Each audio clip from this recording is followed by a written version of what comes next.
د ملي دفاع وزیر مولوي محمد یعقوب مجاهد له لورې د ملي امنیت پخواني سرتیري ته نغدي ډالۍ او نوې دنده ورکړل سول.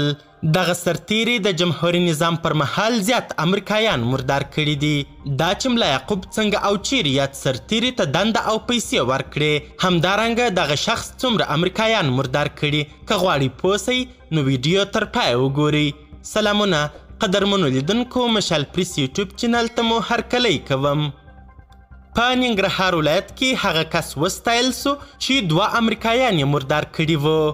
د ننګرهار ولایت د والي مرستیال د محمد نسیم په نوم د پخواني ملي امنیت د چټک غبرګون قطعې هغه سرتیری ستایلی چې په 1492 کال کې په پکتیا ولایت کې 2 امریکایي سرتیري مردار کړي وو.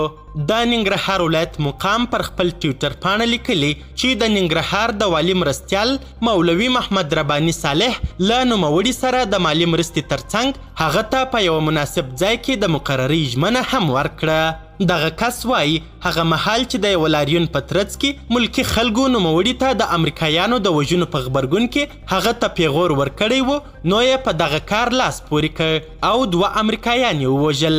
نسیم زیاتوي هغه مهال 19 کلن وم او د ملي امنیت واکنیش قطعه کې مې د سرتیري په توګه دنده ترسره کوله چې د پکتیکا په شرنه کې مې د یو پروګرام پر مهال په پلیګون کې دننه 2 امریکایي افسران د کلاشینکوف په ډزو سره مردار کړل او بیا وتښتېدم. دا په داسې حال کې ده چې 2 ورځې وړاندې د ننګرهار ولایت مقام له یوه بل کس چې یو امریکایي سرتیری وژلی و ستاینه کړې وه.